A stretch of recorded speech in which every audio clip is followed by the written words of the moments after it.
Hello all, we are here with award-winning singer-songwriter Ed Roman. How are you doing today, Ed? I'm well, my friend. It's cold here in Canada. We had a blustery night last night of sustained winds of about 60 miles an hour for close to 8 to 12 hours, and everybody's digging each other out this morning.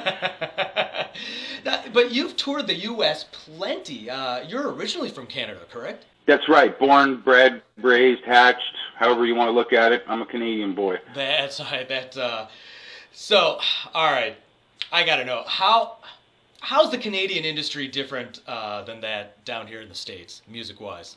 Well, it's funny, American culture has always been so enthusiastic about music and being involved in it. And what's, interesting about playing, and the difference between Canada and the U.S. is that, look, man, between Syracuse and Ithaca and Jersey and New York and Philly, and there's like an hour and a half, an hour, 2 hours. You can kind of move from town to town, but like between Toronto and Winnipeg, there's 24 hours of a lot of open road.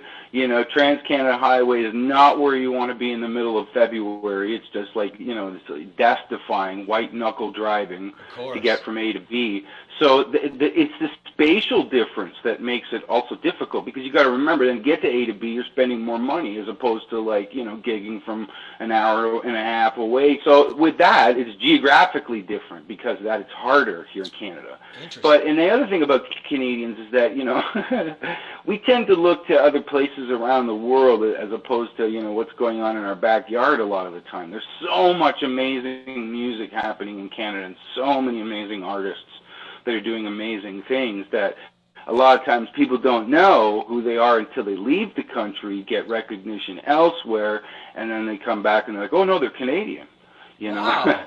So and that's synonymous with a lot of music for many years. So there's that kind of interplay that you're always working with and trying to get people interested in what's going on. So it's very different in that regard. I don't want to say Canadians are tame. We can be pretty aggressive when we want to be, but sure. But as I say, the American culture is so out there, and like a lot of, as a Canadian, I mean, as a young kid, I fell in love with a lot of American artists, when I was growing up. So it just goes to show you how that kind of works. Wow, and that surprises me because we keep hearing down here that Canadian artists, they get pushed more on the radio up there. There's a lot less of that payola type stuff that you have to worry about in Canada, and we're under the impression that Canadian artists actually are able to get some exposure in Canada. But you're saying culturally, not really unless they leave, huh? Well, yes, and the reason is because there's been such a change in the way technology has made it,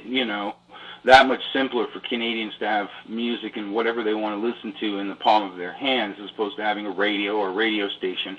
So many small radio stations closed. I mean, the CRTC and everybody that monitors music and getting your license and having an antenna and an amplifier and all that really became just a demographic of the college and the university scene. There's little to none of that happening across the nation when it comes to those pockets. Even in the U.S. and more so years ago when I was even traveling and working, it's I love the fact that from town to town or state to state, there's all these different stations playing different things.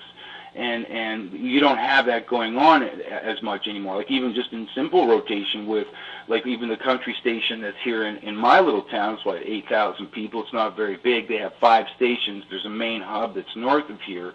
But again, if you're not charting, which means money charting, and those other things, you're not in rotation. So that's why internet radio and all these new venues for independent artists to be able to go, hey, look, man, you can listen to the station anytime you want. It doesn't cost you anything. Right. It's like having an old transistor radio. It's sort of breeding a new kind of mentality in the way that people are sort of interacting with music. So it is like that in some regard. I mean, even a place like Hughes Room in Toronto, I mean, I love the room and great people play there and stuff, but you got to put $800 down to play. Wow. So if you don't make that back at the bar, that's sayonara, $800. Wow, and of course 180 degrees from Canada, you managed to get yourself out to Jamaica and do some really cool stuff, actually, what I was reading about what you were doing out in Jamaica. I mean, how about you share with us I mean, personally, I want to know about that experience, but let's actually plug plug what you were doing out there first before you tell me about the experience of being in Jamaica. Well,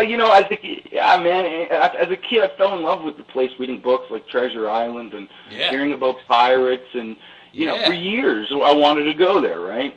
Like anybody, it's a tropical paradise. It's a jewel in the middle of the Caribbean. Right. And my wife and I, working for years, we just said, let's go on a vacation. But I kind of knew in the back of my mind that we would be kind of that group or couple that leaves the resort and starts to experience the island in a different way.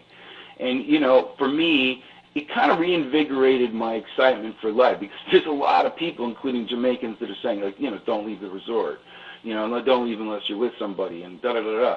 I mean, my guitar, and when I'm with it and singing and playing to people, sort of like a cross between Linus's security blanket and a machine gun.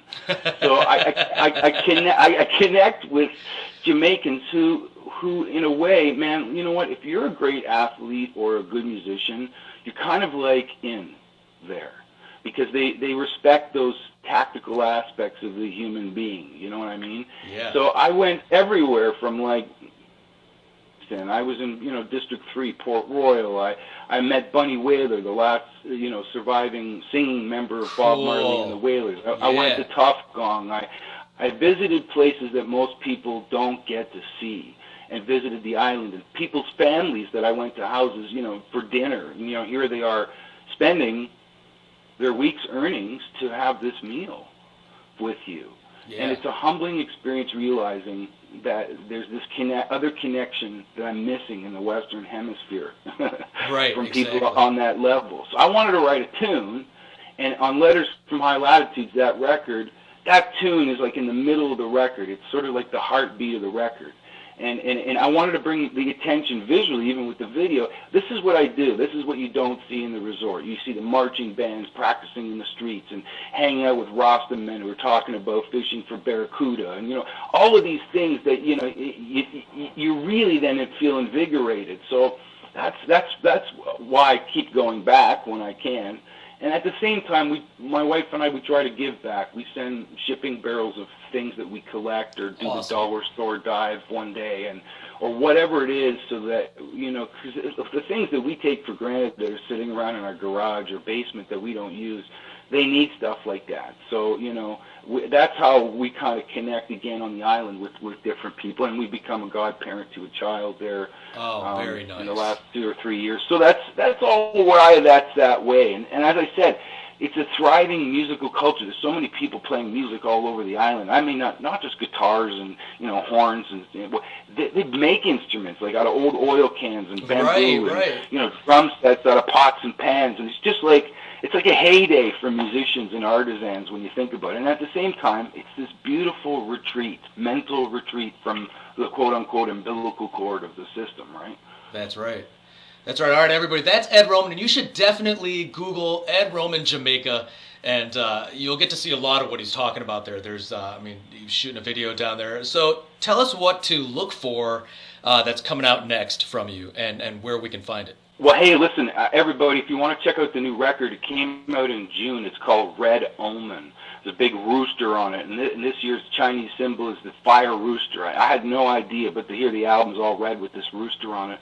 And it's filled with fun tunes like Jamaica and stuff from the last record as well, but all new stuff. The singles are out lately. I Am Love, that came out in June, in the latter half of June. Please look for that on YouTube and in social media. It's all over the place. It's already starting to pick up awards and nominations for different things.